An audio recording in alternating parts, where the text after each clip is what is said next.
마을이 옛날하고 지금하고 비교를 해보면 거의 뭐 100% 바뀌었다고 보지요. 첫걸음이 어렵다고 하잖아요. 근데 이렇게 한두 명이 하다가 보면 줄일 수 있지 않을까 하는 생각이 들어요. 잘한 그 공동 전기료가 제로됐을 때 깜짝 놀랐어요. 아, 이것이 이랬구나 이런 생각이 들더라고요. 한 달치나 한두 달 동안 되게 기대를 많이 했었어요. 아, 도대체 얼마나 줄일 수 있을까.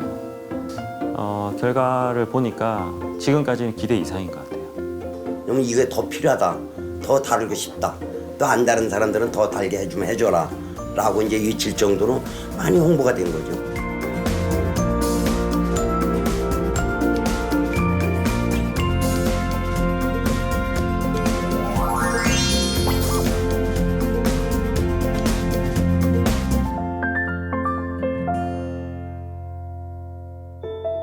여기 자립된 인생을 살아가겠노라 선택한 사람들이 있습니다.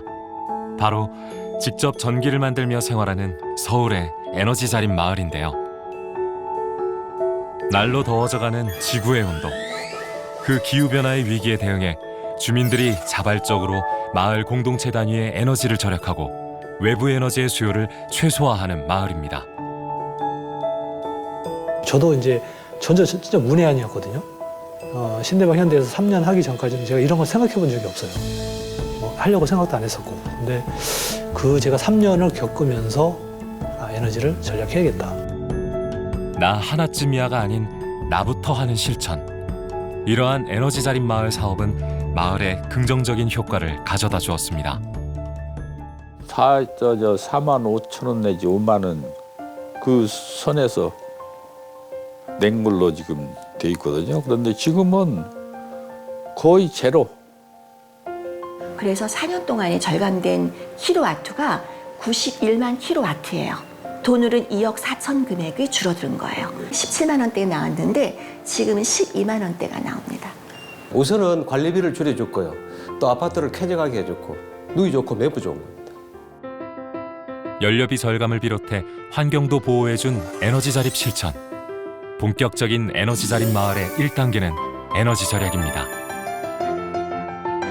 안 쓰는 전기를 끈다든지 에너지가 많이 소모되는 그런 제품들에 대해서 좀 효율적으로 에너지를 사용할 수 있는 제품으로 바꾸는 활동을 한다든지 이렇게 동네 주민들이 쉽게 접근할 수 있는 활동부터 이제 시작을 한 거죠.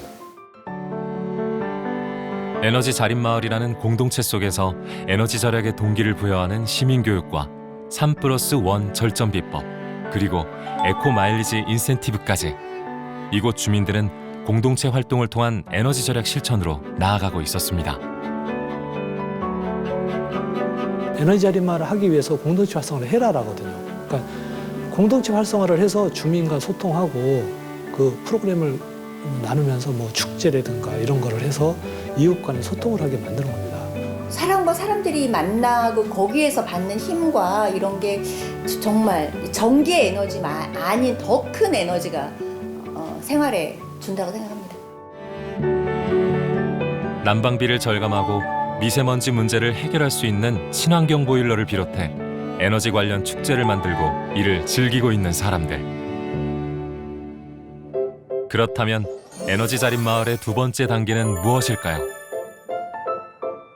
그러니까 공동전기료 같은 경우에도 한 2만 7천 원 이렇게 나오던 게 지금 10,000원대 나오고요. 그때 LED를 교체를 하고 전기료를 저희가 80% 그때는 디밍으로 했기 때문에 80% 효과를 눈으로 이렇게 보고 관리비도 공동전기료도 거의 없다시피. 에너지 소비의 비효율적 요인을 제거하는 LED 조명 등 교체와 이중창 설치를 통한 단열 개선, 그리고 친환경 보일러를 시공하는 등 건물 에너지 효율화 사업을 통해 에너지를 절약하고 주거 환경도 쾌적해지는 에너지 효율 높이기입니다. 태양의 도시 서울. 에너지 자립의 마지막 3단계는 바로 태양광과 같은 신재생 에너지를 생산하고 저장하는 에너지 생산입니다. 올해 모토를 보니까 태양의 도시더라고요. 이 태양광에 대한 이 발전기 시설은 수명이 25년에서 30년입니다. 그러면 지금 내가 나이가 65세인데 이 나이에 30년 후에 쓸 수 있는 물건은 이 태양광밖에 없어요. 저희 아파트가 옥상 태양광 대여 사업 서울시에서 두 번째로 설치한 아파트거든요. 지금은 아마 한 10호, 11호까지 아마 되어 있는데 저희 아파트에서 견학을 하고 오셔가지고 아마 여기 주변에 있는 아파트에서 한 4-5군데 아파트에서 아마 설치를 하신 걸로 알고 있습니다. 에너지를 직접 생산한다는 건 서울의 미래를 에너지 자립도시로 만들어간다는 것인데요. 옥상에 있는 태양광을 ESS 장치에 연결하는 거죠. 집안에 있는 한전 전기에 연결하지 말고 배터리에 연결해서 저장을 시키면 한전 전기가 나가도 태양광이 발전되면 ESS로 들어오고 ESS에 있는 걸 우리가 보조 배터리처럼 쓰면 되고. 전기차 충전 시설을 설치한다는 거는 전기차 충전 시설 설치해요? 그럼 전기차 사야겠네, 사도 되겠네, 이런 분들이 계시는 거죠. 태양광을 비롯한 ESS와 전기차 충전소 등 이렇듯 에너지 자립 마을에서는 절약, 효율, 생산이라는 3단계의 에너지 자립 마을 사업을 통해 미래의 에너지 자립 시장을 개척해 나가고 있었습니다. 사회적 경제 조직을 설립하고 에너지를 이용한 일자리와 소득 창출의 효과까지 굉장히 많이 도움이 될 것으로 생각이 들어요.